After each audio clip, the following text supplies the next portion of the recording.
truest measure of the humanity of a society is the care it gives its members who are in distress. Most of the city is closing up by 11, but the emergency ward of a general hospital has no closing time. It waits to receive all those in sudden pain. A man has been struck down with an epileptic seizure. Epilepsy is an affliction suffered by some of the greatest men in history, a misery which he will not remember when he has slept and been cared for. The staff of an emergency ward almost every day sees things most people run across only a few times in the course of their lives and usually shrink from. They meet emergencies, not just with sympathy, but with expert knowledge.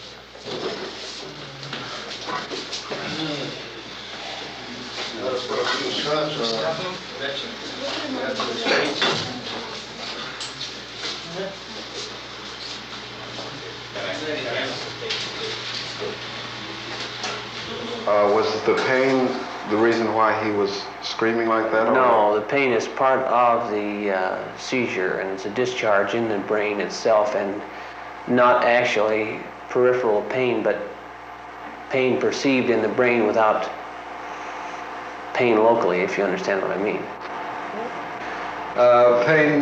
That is, he was having pain, but it was all in his head. He was actually having pain. It's in his head and not in his abdomen as he felt it. Sorry, I'm late. Saturday, 11:30 p.m. The night shift comes on duty.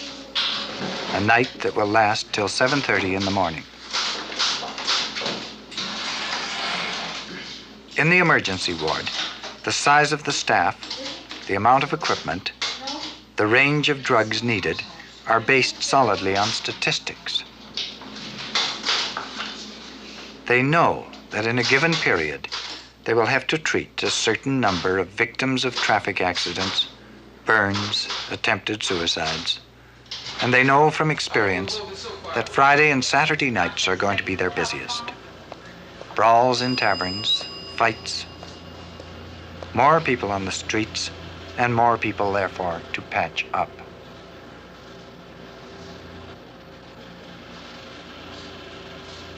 Most cases are routine, some funny or touching, occasionally an appalling disaster, but for the most part routine.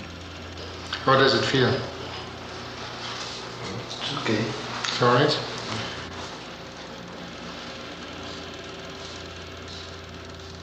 The doctors working in the ward generally are interns. Every graduated doctor has to do his stint in emergency, for here, in short order, you'll be faced with a huge variety of cases. A woman painting her living room slips and crashes through a window.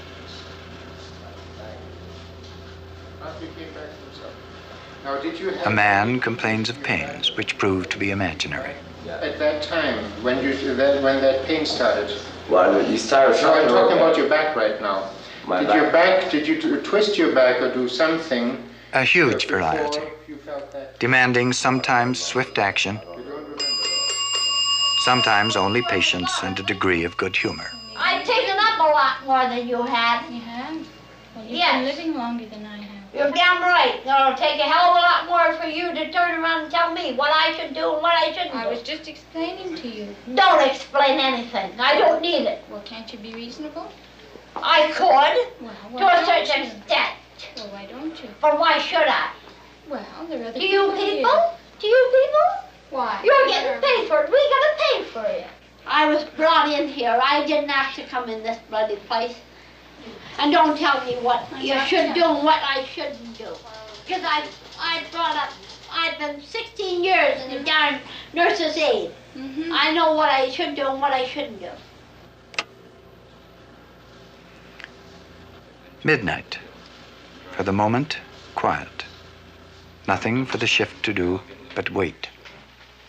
You aren't used to the city traffic, are you? I'm used to Omaha traffic at 5 o'clock. I'm scared to death of it, being used to driving on country roads. Sometimes going 20 or 30 miles not seeing a car.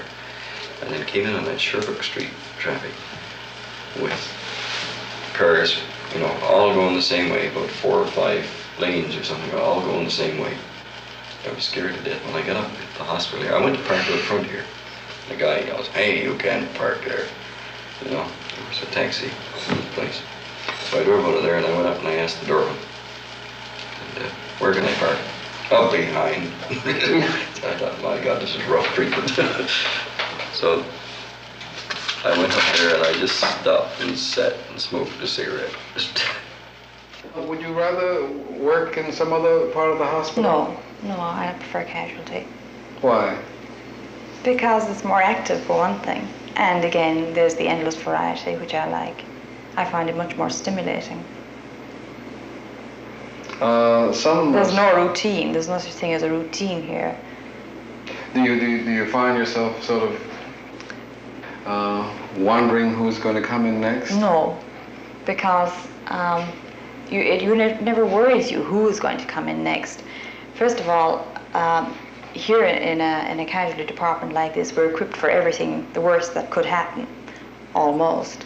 And second of all, you just haven't got time. While you're dealing with Mr. Brown or Mrs. Smith here, you're certainly not going to wonder if someone else, another Mr. Brown or Mrs. Smith, is going to come in. Do you enjoy working with the new interns who come through here in training? Oh yes.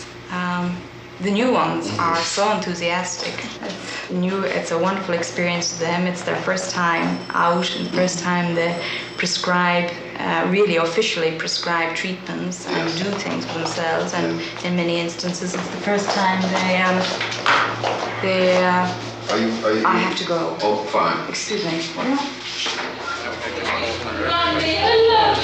The police brought a girl in. She is in a state of hysteria and claims she has been molested by some men.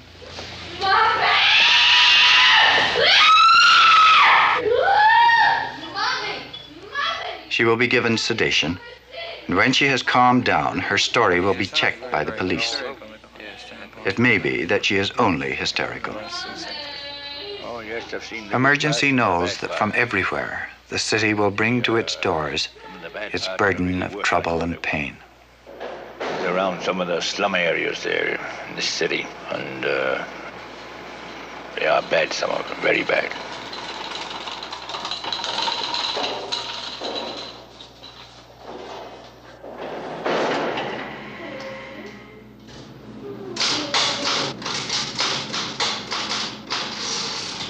Dr. Brander, Dr. Brander.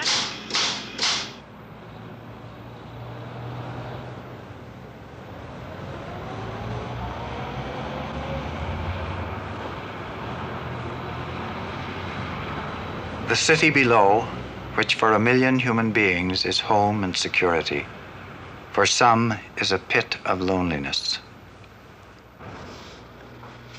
And some of the lonely and ill keep returning to emergency as though it were the one firm center in a bewildering, incomprehensible world.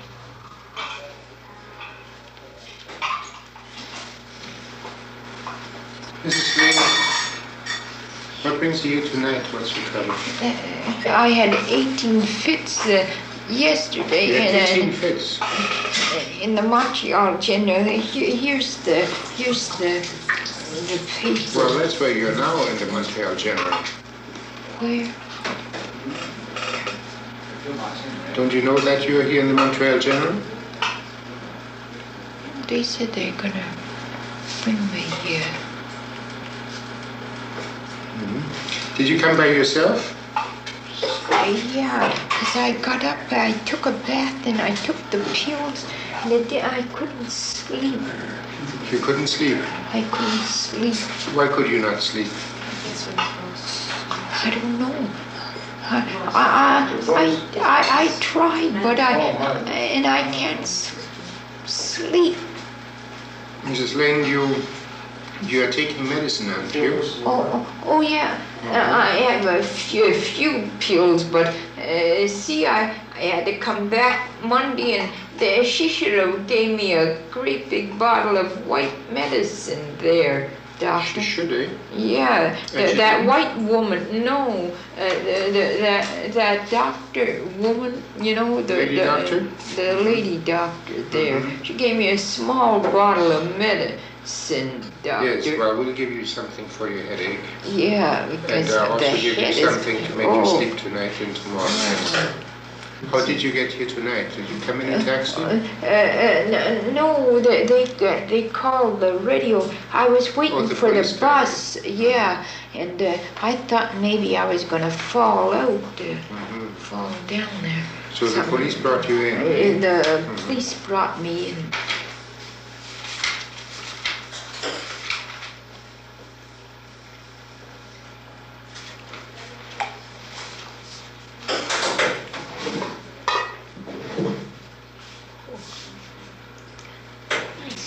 Anything, it just, just the head just hurts. I don't know what to do. Does it feel better?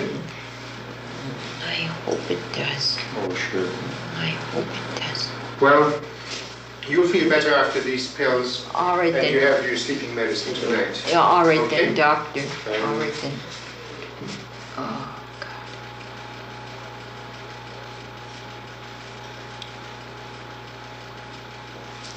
I see the time that I had about 22 fits at one time. I was just a little girl too, and it was just near Christmas time. Too much excitement, you know. And the doctor said it was too much excitement. Oh. That's from your husband. That's from his That's from desk. Calvin? Yeah, Calvin Lane. He's dead on the bottom of it. He's actually, William, I don't know. Where is he? I saw him the day yesterday. Where, is he got a place? No. No, he ain't got no place. No. So, It's warm enough for you? yeah, I guess it's too warm. So, William ain't got nothing, eh? Well, say you. Well, I don't think so. No, you. No, that's a report. That's a report. Well, you tell him that I'm sick and I want some money, some dough. Okay. Yeah, you tell him that. All set now? Yeah. Well, you're a lucky person to have someone drive you home. Yeah, just a minute. Could you? Yeah, just 1 minute. Take your time. Yeah.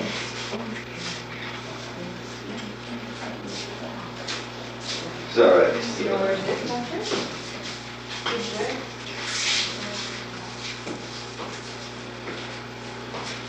Busy day? Yes.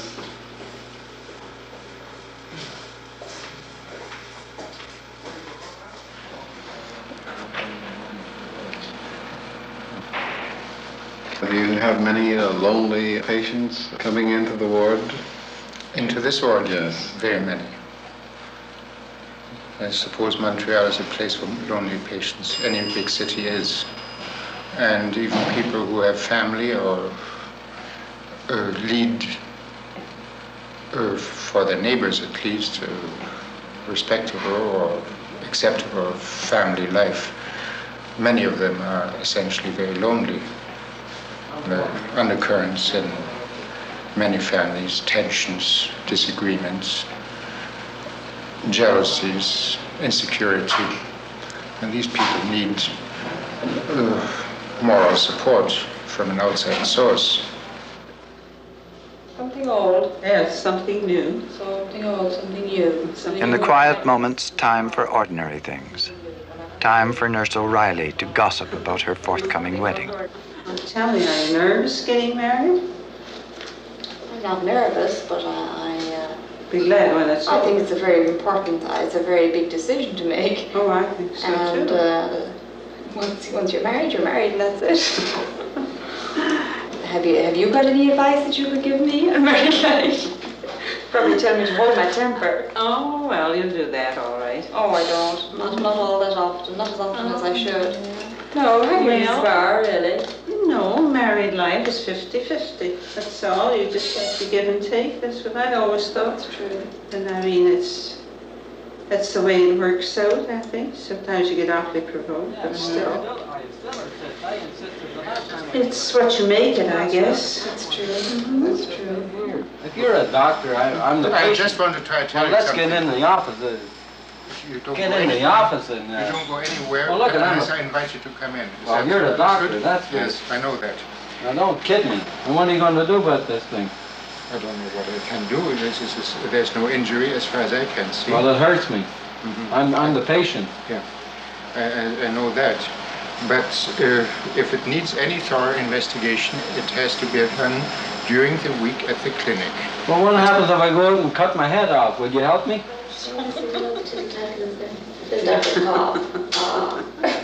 That's where it hurts, you see. No, that's it. Can I speak French to you? I don't think we're coming clear. I'd like you to have your hand looked at in daytime in the clinic. Casualty? All right, thank you. 13 minutes after midnight. Police call. Coroners St. Catherine and Guy. Accident. No details.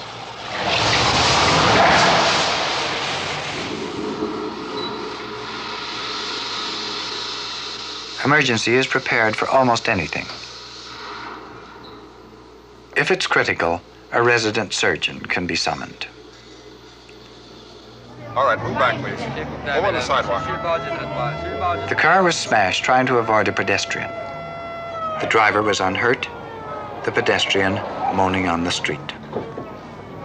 Come on, give us some room here. Okay. All right, come on, it's all over. Move along now. Before the intern arrives at an accident, he feels fear, for he cannot know what he will find. Give me something, because that bloody pain is killing me, boy, I'm telling you.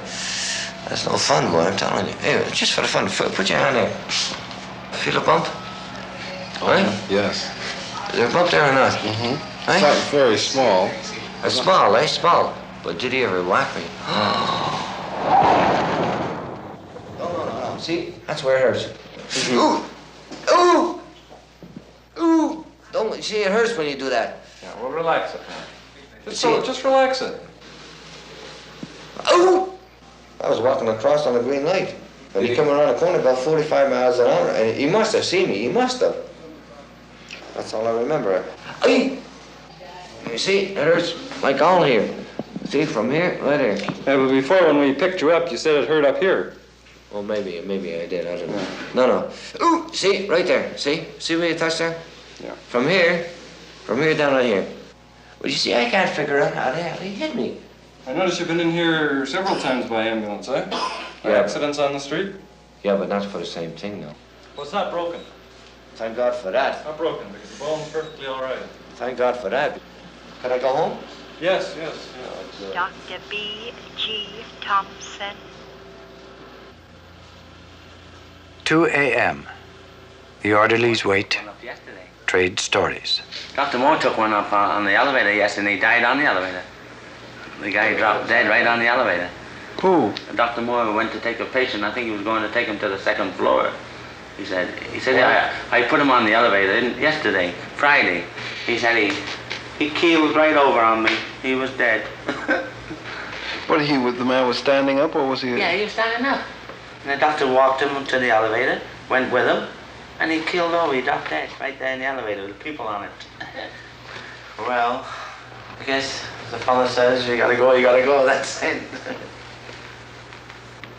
What a life, eh?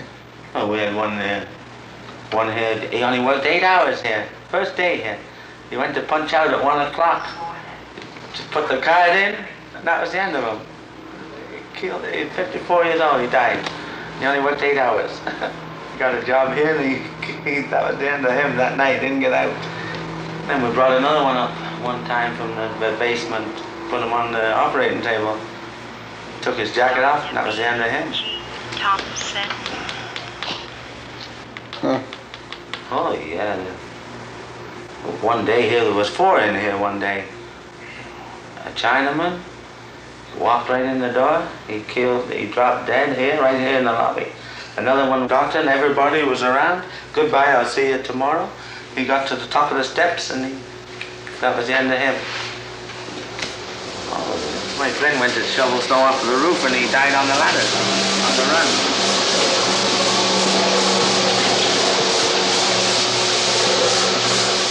Routine, most of it. In a few hours now, the day will bring in a string of minor accidents and the workmen's compensation cases.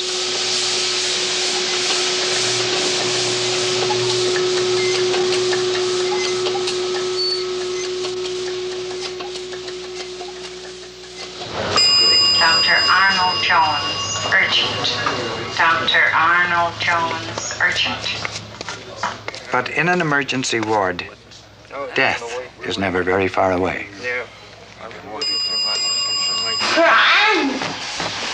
Second all, you think. Just swallow, ma'am.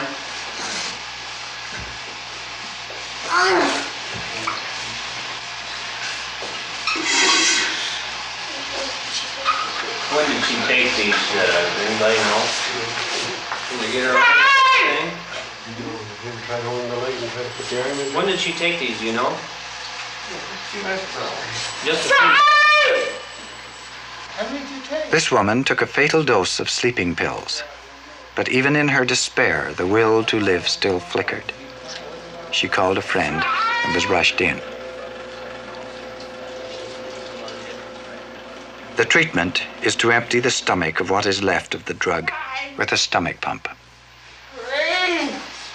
What happens when a person dies? It takes years of study and training to prepare a doctor to fight the battle of life and death, and to prepare him to lose that battle sometimes without losing his own courage and morale. I was feeling his pulse when it stopped. And his wife was holding onto his other hand, I remember. And of course I knew that was it. I went to get an injection to try to stimulate his heart. And by then he was going into failure of his breathing centers. You could just see the sort of color drain from his face, and you know, well, that was it. Anyway, and there was nothing to be done then.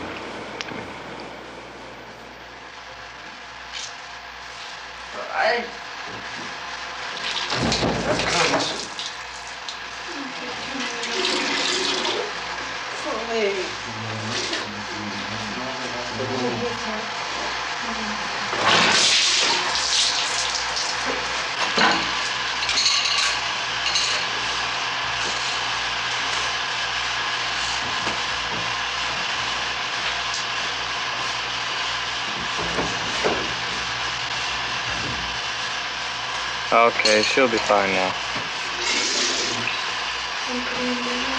We'll take her in and start an IV and give her a little oxygen and give her some Kathleen sodium benzoate.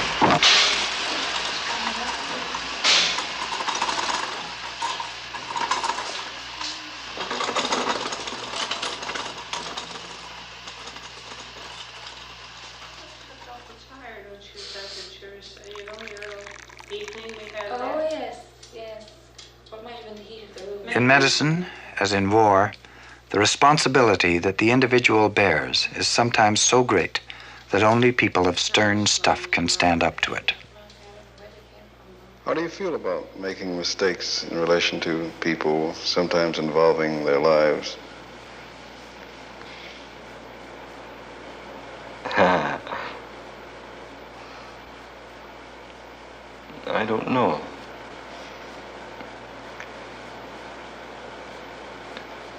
You do your darndest not to make any mistakes. What kind of childhood did you have? Very happy one. It was always meeting up with a bunch of new school kids. and getting in the go of things there, and then being there for a year, and then moving on someplace else. It was until I was around 12, and then we moved to a farm. I think probably that may have had something to do with going into medicine.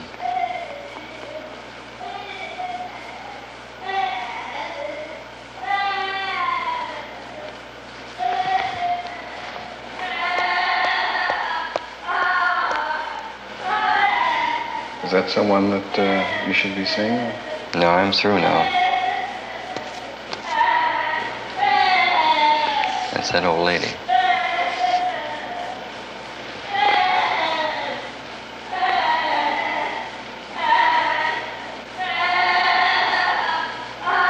What's the matter with her? I don't know. She came in with they phoned an outside doctor phoned the hospital, and the ambulance went, picked the patient up, and then the relatives didn't stay, and we couldn't get a history from her. Yeah. So there's no history to go by, and the woman won't talk. She only mumbles a little bit. So what can you do? Why did her relatives leave? I don't know. It seemed like a case of dumping. You know, I mean, leaving. That's what it almost seemed like. I mean, that they brought her here and then left, disappeared, and we have no idea, you know, what the complaint is. Or you said dumping? You mean that they just don't want the responsibility? They don't want to bother looking after her, I think. You know, that's what it would seem like anyway. You'd think people would have more concern than that. Does that happen from time to time here? That happens all over, I think. That there are certain situations that a family get into that they don't want to look after a relative, and they'll maybe pull a stunt like that. It's pretty rough.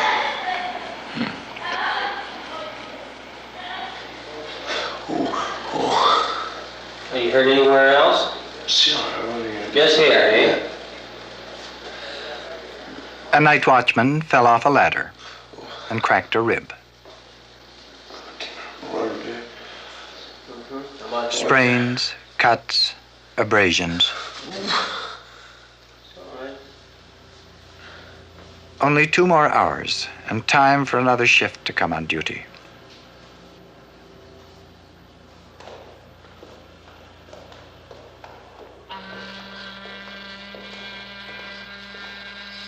And above the city, the hospital waits to bring hope and relief to the inevitable tide of pain the day will sweep in.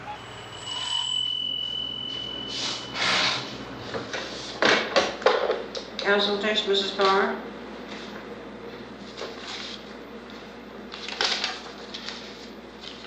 Oh, where is he? No, you have to call the police. University 12511. No, they have to send a call for it, for the ambulance. University 12511, you tell them, and then they'll call us and we send the ambulance.